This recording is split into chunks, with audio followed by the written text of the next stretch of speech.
बिस्मिल्लाह अल्हम्दुलिल्लाह वस्सलातु वस्सलाम अला रसूलिल्लाह वाला आलिहि व अस्हाबिहि अजमईन अम्मा बाद रब्बिश रहली सदरी वयस्सिरली अमरी वहलुल उक़दतम मिन लिसानी यफ़क़हू क़ौली। अस्सलामु अलैकुम व रहमतुल्लाहि व बरकातुहू।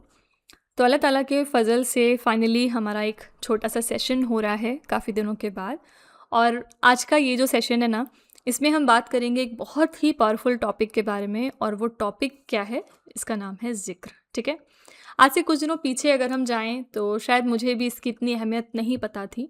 और हम लोग ज़िक्र को ये समझते हैं कि जैसे हमारे घर में जो बुज़ुर्ग बूढ़े रहते हैं, जो अब किसी काम के नहीं रह गए हैं, वो बैठकर सिर्फ जो तस्बीह में पढ़ते रहते हैं, शायद टीवी देखकर कई बार, शायद फ़ोन पर बातें कर कर के कई बार हम उसको ज़िक्र समझते हैं कि शायद यही है ज़िक्र।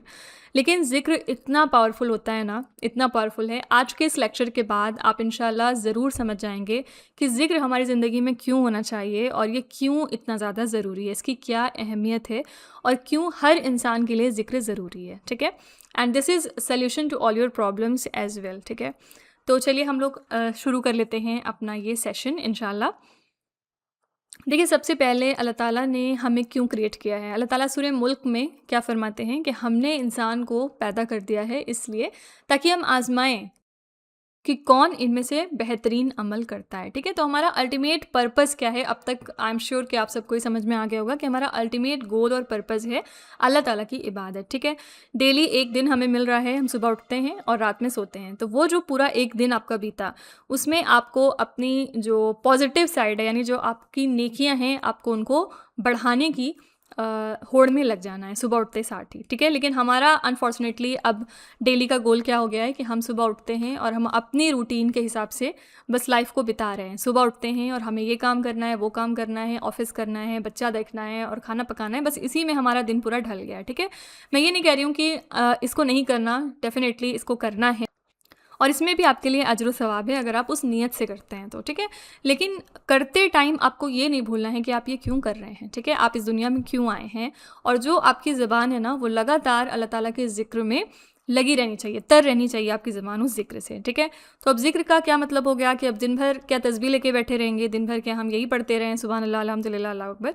तो इसी चीज़ को आज हम इस सेशन में समझने की कोशिश करते हैं कि असल में ज़िक्र क्या होता है, कैसे आपको ज़िक्र को अपनी डेली लाइफ में अडॉप्ट करना है और किस तरह से आपको इसके साथ कंसिस्टेंट बने रहना है, क्योंकि आप इसके रिजल्ट्स अपनी ज़िंदगी में ज़रूर महसूस करेंगे। मैंने ये चीज़ एक्सपीरियंस की है और बिना एक्सपीरियंस किए मैं यहाँ पर कोई भी लेक्चर नहीं क्रिएट करती हूँ। मैं जब वो चीज़ अपनी लाइफ में इम्प्लीमेंट कर लेती हूँ ना, तभी मैं आपको यहाँ पर बताने आती हूँ। ठीक है, तो देखिए, सबसे पहली चीज़ ये समझ लीजिए कि अगर आपको शैतान के हमले से बचे रहना है, अगर आप चाहते हैं कि आपके दिल में वसवसा कम आए, अगर आप चाहते हैं कि आपका दिल अल्लाह ताला से हर पल जुड़ा रहे, और अगर आप चाहते हैं कि फ़रिश्ते आपके आसपास हों, आप सारी पॉजिटिविटी अपने अराउंड चाहते हैं, तो ये जान लीजिए कि ज़िक्र बहुत ज़रूरी है। ठीक है, यानी ज़िक्र का एक शॉर्ट मतलब क्या हो गया कि अल्लाह की याद। ठीक है, ज़िक्र को हम ट्रांसलेट करेंगे अल्लाह की याद के साथ, कि आपको हर पल ये ध्यान रहना चाहिए कि आप किसके स्लेव हैं, आपको किसकी बात फॉलो करनी है, और कोई भी ऐसा एक्शन जो आपको अल्लाह की याद दिलाए वो आपका ज़िक्र है। ठीक है, तो देखिए, आप नमाज़ तो अल्लाह ताला ने 5 टाइम फ़र्ज़ कर दी आपके लिए। ठीक है, आपको 5 टाइम नमाज़ पढ़नी ही पढ़नी है। और नमाज भी 5 टाइम क्यों पढ़नी होती है, क्योंकि नबी सल्लम ने क्या कहा था कि जिस तरह से कपड़े पुराने होने लगते हैं, कपड़े मैले हो जाते हैं, इसी तरह से आपका ईमान भी धीरे धीरे कम होता है। तो उस चीज़ को रिवाइव करने के लिए, अपने ईमान को मजबूत करने के लिए, ताज़ा करने के लिए नमाज ज़रूरी है। ठीक है, तो नमाज तो आपने चलिए 5 बार पढ़ ली। ठीक है, अब जो एक नमाज से दूसरे नमाज के बीच में गैप है, ठीक है, इस चीज़ को फुलफ़िल करना है आपको ज़िक्र के साथ। ठीक है, और ये ज़िक्र बहुत ही ज़रूरी है आपकी ज़िंदगी के लिए। आपकी लाइफ में इससे बहुत सारी पॉजिटिविटी आपको देखने को मिलेगी बेसिकली, और हर शैतान के वार से आप इससे महफूज रहेंगे। ठीक है, तो कुछ ऐसे ज़िक्र होते हैं जो रेगुलर बेसिस पे आपको करने ही होते हैं। ठीक है, उनके बारे में आगे हम सेशन में बात करेंगे। लेकिन कुछ ऐसे ज़िक्र हैं जैसे आप किसी परेशानी में फंस गए हैं, ठीक है, तो आपको तब क्या पढ़ना चाहिए। अगर आप चाहते हैं नबी सल्लम की ढेरों ढेर सिफारिशें चाहते हैं on the day of judgment, तो उसके लिए आपको क्या करना चाहिए। तो चलिए हम इसको एक बार डिटेल में डिस्कस कर लेते हैं। ठीक है, तो देखिए, सबसे पहला हमारा जिक्र है यहाँ पर सुभान अल्लाहि व बिहम्दिही सुभान अल्लाहिल अज़ीम। देखिए, अब कोई बहाना नहीं चलने वाला है कि हमारे पास फैसिलिटी नहीं है और हम नहीं कर सकते, और क्योंकि बहुत सारे लोग देखिए दुनिया में कर रहे हैं ये चीज़, ठीक है? तो हमारे पास ये बहाना उस दिन तो बिल्कुल नहीं होने वाला है कि अल्लाह ताला हमारे पास टाइम नहीं था या हमारे पास टेली काउंटर नहीं था। अब तो इतनी सारी अल्लाह ताला ने फैसिलिटीज़ हमारी जनरेशन में डाल दी है कि आप टेली काउंटर लेके उँगली में फँसा के पढ़ते-पढ़ते सारे काम कर सकते हैं। तो ये सब बहाने या एक्सक्यूज़ेज़ वहाँ नहीं चलने वाले कि अल्लाह ताला हम क्यों नहीं पढ़ पाए, ठीक है? तो इंसान को बेस्ट कोशिश करनी चाहिए अपने अंदर हर दिन इम्प्रूवमेंट लाने की। तो सबसे पहला हमारा ज़िक्र मैं यहाँ पर बात करी थी कि है सुबहान अल्लाहि व बिहम्दी सुबहान अल्लाहिल अज़ीम। मैंने यहाँ पर एक-एक हदीस भी नैरेट करने की कोशिश की है, लेकिन आप जब गूगल पे जाएँगे ना तो इससे रिलेटेड आपको बहुत सारी हदीसें मिलेंगी। यहाँ पर मैंने सिर्फ एक हदीस इंक्लूड करी है इसकी इंपॉर्टेंस को समझाने के लिए, ठीक है? तो ये जो है 4 वर्ड सुबहान अल्लाहि व बिहम्दी सुबहान अल्लाहिल अज़ीम, ये आपको 100 टाइम्स डेली पढ़ना है, ठीक है? उससे क्या होगा, नबी वसल्लम की हदीस है कि इसको पढ़ने से अगर आप डेली इसको 100 टाइम्स पढ़ते हैं तो अगर उस इंसान के जो गुनाह हैं वो समंदर के झाग के बराबर भी अगर होते हैं तो अल्लाह ताला उसको वाइप ऑफ कर देते हैं, ठीक है? यानी इसको पूरी तरीके से सिंपली डिलीट बटन दबा देते हैं और उसको इरेज कर देते हैं। तो आप एक बार इमेजिन करिए पहले, अब आप इसकी डेप्थ में जाइए थोड़ा सा, पहले आप इमेजिन करने की कोशिश करिए कि समंदर कितना बड़ा है और फिर उस समंदर में झाग कितने ज़्यादा होते हैं, ठीक है? अगर उसके बराबर भी किसी इंसान के गुनाह हैं तो वो इस तस्बीह से डिलीट हो जाते हैं। तो क्या हमें नहीं पढ़ना चाहिए 100 टाइम्स? क्या हम कह सकते हैं कि हमारे गुनाह इतने नहीं हैं तो हमको ज़रूरत नहीं है इस तस्बीह की? तो 100 टाइम्स पढ़ने में, ट्रस्ट में, अगर आप बैठ कर भी पढ़ रहे हैं ना तो आपको सिर्फ मुश्किल से 10 से 15 मिनट लगने वाले हैं, और अगर आप चलते फिरते पढ़ रहे हैं तब तो आपका टाइम भी नहीं इसमें यूज़ हो रहा है। तो ये जो तस्बीह है ना, ये आपको आपके गुनाहों का वसीला बनेगी, गुनाहों को डिलीट करने की वजह बनेगी। तो आपको ये डेली अपने लाइफ में इंक्लूड करना है, हर दिन आपको इसको 100 टाइम्स पढ़ना है, ठीक है? 100 दफ़ा। नेक्स्ट तस्बीह हमारी अस्तगफिरुल्लाह की, और इसके बारे में तो आप सैकड़ों हदीसें कलेक्ट कर सकते हैं, बहुत सारी हदीसें कि इस्तगफार पढ़ने से आपकी ज़िंदगी में क्या चेंजेस आएंगे। सबसे पहली हदीस हम देखते हैं।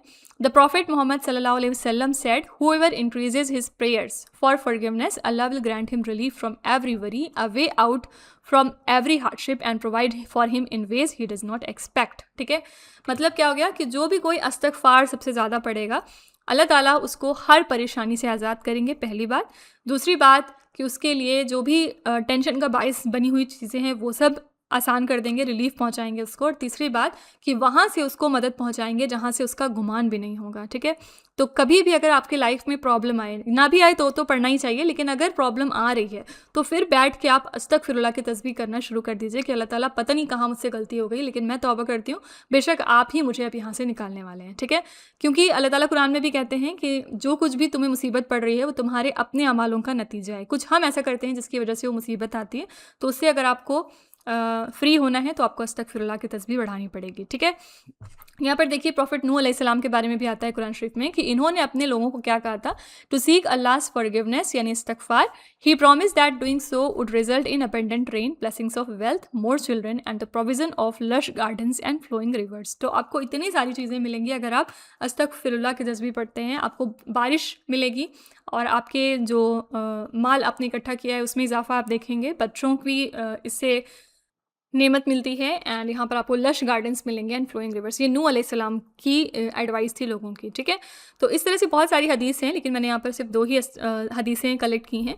इसके अलावा एक और बहुत ही फेमस हदीस है अस्तगफिरुल्लाह के बारे में कि जो इमाम हसन अल बसरी थे उनके पास 3 शख्स आते हैं अलग अलग टाइम पे, और वो अपनी अलग अलग प्रॉब्लम लेकर आते हैं। एक आता है, वो कहता है मेरे पास बच्चा नहीं है, तो वो उनको सजेशन क्या देते हैं कि तुम जाके अस्तगफिरुल्लाह पढ़ो, ठीक है? दूसरा आता है, वो कहता है मेरे एरिया में बारिश नहीं हो रही है, उसको भी कहते हैं कि तुम जाके अस्तगफिरुल्लाह पढ़ो। और तीसरा आता है, वो भी इसी तरह कुछ अपना इशू लेकर आता है, बिजनेस शायद उसका नहीं चल पाता है, तो उसको भी इमाम हसन अल बसरी कहते हैं कि जाके अस्तगफिरुल्लाह पढ़ो। तो पास बैठा एक शख्स काफ़ी देर से देख रहा था, तो वो कहता है कि आपके पास सिर्फ क्या यही एक सोल्यूशन है? अलग अलग प्रॉब्लम वो लेकर आए थे लेकिन आपने सबको जवाब एक ही दिया, ऐसा क्या है? तो वो कहने लगते हैं कि तुम नहीं जानते हो कि अस्तगफिरुल्लाह हर एक प्रॉब्लम का तोड़ है। अगर आपकी ज़िंदगी में कोई भी प्रॉब्लम है तो आप अस्तगफिरुल्लाह की तस्बीह बढ़ा दीजिए, ठीक है? और नबी सल्लम से साबित है कि वो 70 से ज़्यादा टाइम्स यानी 70 से ज़्यादा बार अस्तगफिरुल्लाह दिन भर में पढ़ते थे। तो अगर नबी सल्लम जैसी अजीम हस्ती 70 से ज़्यादा बार अस्तगफिरुल्लाह को पढ़ रहे हैं तो आप इमेजिन करिए कि हम जैसे गुनहगारों को कितनी बार ज़रूरत है अस्तगफिरुल्लाह पढ़ने की फिर, ठीक है? तो इसलिए इस चीज़ को कंसीडर करिए। अस्तगफिरुल्लाह का जो मिरेकल है, इसकी जो जादू है इसका, वो आप अपनी ज़िंदगी में ज़रूर देखेंगे। आज से ही शुरू कर दीजिए आप 100 टाइम्स इसको पढ़ना, ठीक है? तीसरी हमारी तस्बीह है ला इलाहा इल्ला अंता सुबहानका इन्नी कुन्तु मिनज़ ज़ालिमीन। इसके बारे में एक डिटेल्ड वीडियो भी आपको मेरे चैनल पे मिल जाएगा। बाय द वे किसकी दुआ है? ये प्रॉफिट यूनुस अलैहिस्सलाम की दुआ है, जब वो मछली के पेट में चले गए थे। ठीक है, तो यहाँ पर स्कॉलर्स कहते हैं कि जब यूनुस अलैहिस्सलाम को मछली ने निगला था, उस टाइम पे कितने सारे लेयर्स ऑफ अंधेरे थे। आप एक बार इमेजिन करिए, एक अंधेरी रात है, समुद्र है वहाँ पे। पहले समुद्र को देख के वैसे भी डर लगता है और रात में तो देख के ज़्यादा ही डर लगने लगता है। समुंदर है, समुंदर के अंदर एक बड़ी मछली है और उसके अंदर यूनुस अलैहिस्सलाम है। वहाँ पर उन्होंने ये दुआ मांगी थी कि ला इलाहा इल्ला अंता सुबहानका इन्नी कुन्तु मिनज़ ज़ालिमीन। एक चीज़ और, कोई भी आप जिक्र जब करें ना, तो उसका हिंदी ट्रांसलेशन या जिस भी भाषा में आप समझते हैं, आप उसका ट्रांसलेशन ज़रूर समझ लीजिएगा और तब आप उसको दिल से पढ़ने की कोशिश करिए। ये नहीं कि आप बस चलते फिरते उसको पढ़ रहे हैं और आप उसका मतलब नहीं समझ रहे हैं। उसका मतलब समझ के दिल से जब आप कहेंगे ना, तो वो आपकी ज़िंदगी में बहुत ही गहरा असर डालने वाली है। ठीक है, इसका मतलब अगर हम यहाँ पे समझें, ला इलाहा मतलब कोई इलाह नहीं है, इल्ला अंता सिवाय तेरे, सुबहानका बेशक तू पाक है, इन्नी कुन्तु मिनज़ ज़ालिमीन कि बेशक मैं ही जालिमों में से हूँ, कि बेशक मुझसे ही गलती हुई है अल्लाह ताला, आपकी कोई गलती नहीं, बेशक मैं ही जालिम हूँ, मैंने अपने पर जुल्म किया है, लेकिन अब मुझे इससे बाहर निकालने वाला भी तू ही है। ठीक है, इसका ये पूरा मतलब होता है। तो यूनुस अलैहिस्सलाम ने जब ये दुआ पढ़ी थी, तो उस अंधेरे में अल्लाह ताला ने उनकी दुआ सुनी थी। ठीक है, तो इसलिए कहा जाता है कि अगर आपकी लाइफ में मल्टीपल लेयर्स ऑफ डार्कनेस चल रहे हैं, आपकी लाइफ में बहुत ही अंधेरा चल रहा है, जैसे कई बार इंसान की ज़िंदगी में ऐसा फेज़ भी आता है कि इंसान बहुत लो फील करता है और उसको लगता है कि अब इससे बाहर निकलने का कोई भी रास्ता नहीं, जैसे यूनुस अलैहिस्सलाम को उस टाइम लगा होगा, तो उस टाइम पे इंसान को ये तस्बीह पढ़नी चाहिए ला इलाहा इल्ला अंता की। ठीक है, तो आप इसको भी अपनी ज़िंदगी में इम्प्लीमेंट कर सकते हैं। बाय द वे, ये जो मैं आपको यहाँ पर जिक्र बता रही हूँ ना, ये सब मैंने अपनी ज़िंदगी में इम्प्लीमेंट किया और मैं कोशिश करती हूँ इनको डेली 100 टाइम्स पढ़ने की। तो आप भी इनमें से कुछ से स्टार्ट कर सकते हैं शुरुआत में और धीरे धीरे करके आप इनको इंक्रीज़ भी कर सकते हैं। बहुत सारे जिक्र हैं पढ़ने को वैसे तो, लेकिन यहाँ पर जो मुझे पर्सनली बहुत ज़्यादा पसंद है वो मैं आपके साथ शेयर कर रही हूँ। ठीक है, तो ला इलाहा इल्ला अंता सुबहानका इन्नी कुन्तु मिनज़ ज़ालिमीन, आप इसको 100 टाइम्स पढ़ सकते हैं अगर आपकी लाइफ में कोई भी प्रॉब्लम चल रही है तो। ठीक है, यहाँ पे नंबर 4 हमारा जिक्र है, रब्बी इन्नी लिमा अंज़लता इलैया मिन खैरिन फ़कीर। ये किसकी दुआ है? ये प्रॉफिट मूसा अलैहिस्सलाम की दुआ है। जब मूसा अलैहिस्सलाम कत्ल करके चले जाते हैं इजिप्ट से, तो वहाँ पर नए शहर में गए होते हैं, वहाँ पर उनको कोई पहचानता नहीं है और तब वो अल्लाह ताला से दुआ करते हैं। उनके पास ना कोई रोज़गार होता है, ना कोई उनके साथी है, ना कोई उनकी बीवी है, ना उनके पास कुछ काम है।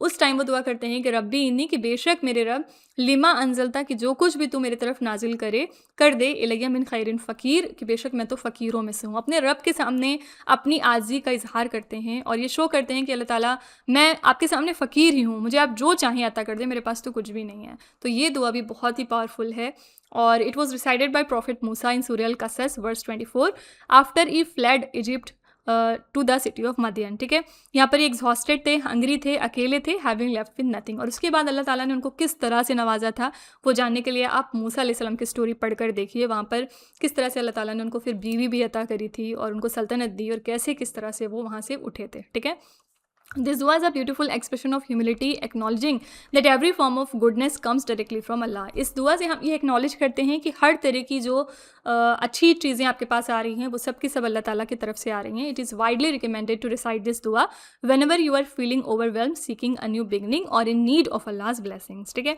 तो मैं इसको 100 टाइम्स डेली पढ़ने की कोशिश करती हूँ। आप भी इसको पढ़ सकते हैं अगर आप अपनी लाइफ में कुछ चेंजेस देखना चाहते हैं तो। ठीक है, 5th नंबर की हमारी ज़िक्र है, या मुकल्लिबल कुलूब सब्बित कल्बी अला दीनिक। वेरी वेरी पावरफुल ज़िक्र आप कह सकते हैं। यहाँ पर नबी सल्लल्लाहु से साबित है कि वो सबसे ज़्यादा ये वाली दुआ मांगा करते थे, मतलब ये वाला ज़िक्र वो सबसे ज़्यादा करते थे। इसका मतलब क्या होगा कि या मुकल्लिबल कुलूब, ए दिलों के फिरने वाले, सब्बित कल्बी अला दीनिक, कि मेरे दिल को अपने दीन पे जमाए रखना। कौन मांग रहा है? एक बार देखिए, नबी सल्लम मांग रहे हैं कि ए दिलों के फिरने वाले, मेरे दिल को अपने दीन पे जमाए रखना। अगर नबी सल्लम ये दुआ सबसे ज़्यादा मांगते थे तो हमें तो पता नहीं कितनी बार मांगनी चाहिए, आई डोंट नो। तो इसलिए सिर्फ इस चीज़ से इसकी इंपॉर्टेंस को समझिए कि अगर नबी सल्लल्लाहु अलैहि वसल्लम के लिए कि इतनी इंपॉर्टेंट दुआ थी कि वो सबसे ज़्यादा दुआओं में से ये वाली दुआ मांगते थे, तो हमें कितनी बार मांगनी चाहिए। तो इस चीज़ को कंसीडर करिए और ये दुआ आप ज़रूर पढ़ा करिए जब भी कभी आपको लगे ना कि ईमान लो हो रहा है और नमाज में वो टेस्ट नहीं रहा, नमाज में आपके खुशू और खुजू गायब है और नमाज में इधर उधर दिमाग भाग रहा है, तो आप ये दुआ फिर कसरत से पढ़ना शुरू कर दीजिए। एंड रेगुलरली आप अपने लाइफ में 100 टाइम्स इसको डेली अपने रूटीन में रख सकते हैं कि 100 टाइम्स मुझे पढ़ना है। या फिर अगर आप स्टार्ट कर रहे हैं, बिल्कुल नए नए हैं, तो आप 20 टाइम्स 30 टाइम्स भी कर सकते हैं। अल्लाह ताला तो बस नियत देखता है, ठीक है। 6 नंबर का हमारा जिक्र क्या है? तीसरा कलमा, यानी सुभान अल्लाह अल्हम्दुलिल्लाह वला इलाहा इल्लल्लाह वल्लाहु अकबर वला हौला वला कुव्वता इल्ला बिल्लाहिल अलियुल अज़ीम, ठीक है।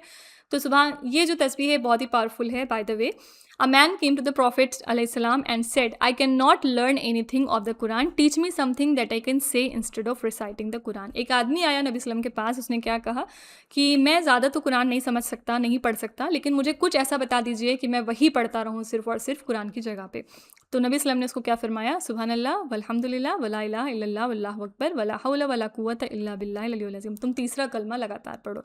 मतलब क्या होता है इसका? Glory be to Allah, praise be to Allah, there is none worthy of worship except Allah, Allah is the most great and there is no power and no strength except with Allah the exalted and magnificent, ठीक है। इसमें आगे वाला जो part है ना, ला हौला वला कुव्वता इल्ला बिल्लाह, ये भी आप पढ़ सकते हैं। अगर आपको कभी लगे कि आप बहुत जैसे कोई चीज़ करना चाह रहे हैं, आप फजर में उठना चाह रहे हैं लेकिन आप नहीं उठ पा रहे हैं, आप नमाज में दिल लगाना चाह रहे हैं लेकिन नहीं लगा पा रहे हैं, तो उस टाइम पे आपको ये वाली दुआ हेल्प करेगी, ला हौला वला कुव्वता इल्ला बिल्लाह, कि अल्लाह ताला मैं कितनी भी कोशिश कर लूँ, मैं कुछ भी कर लूँ, लेकिन तब तक नहीं होने वाला जब तक आपकी तरफ से कुन नहीं हो जाएगा।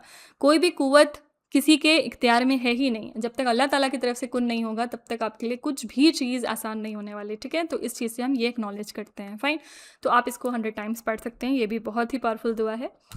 नबी वसल्लम की एक हदीस भी आती है इसके रिगार्डिंग कि जो भी कोई इसको 100 बार सुबह और 100 बार शाम पढ़ता है ना, वो 100 बहुत ही ब्यूटीफुल कैमल्स को सेक्रीफाइस करने से भी ज़्यादा बेटर है। यानी पहले जो अरब का माशरा था ना, तो अरब में कैमल यानी ऊँट को सबसे ज़्यादा कीमती समझा जाता था। तो 100 ऊँट कुर्बान करने से भी ज़्यादा बेहतर है अगर आप 100 बार इसको सुबह और 100 बार इसको शाम को पढ़ लेते हैं तो, ठीक है। तो ये एक नबी वसल्लम की हदीस भी है। और ये भी हदीस एक मिलती है कि अगर आप इसको 100 बार सुबह 100 बार शाम पढ़ते हैं तो 100 स्लेव्स यानी 100 गुलाम को आज़ाद कराने के बराबर का सवाब इसके बराबर है, ठीक है। तो आप इसकी इंपॉर्टेंस को समझ सकते हैं और इसको भी अपने डेली लाइफ में इम्प्लीमेंट कर सकते हैं। 7वां जिक्र है हमारा, ला इलाहा इल्लल्लाह वहदहु ला शरीका लहु लहुल मुल्क व लहुल हम्द व हुवा अला कुल्लि शैइन कदीर। तो whoever says this 100 times a day will get the same reward as given for freeing 10 slaves. 10 slave को आज़ाद करने का सवाब है इसके लिए।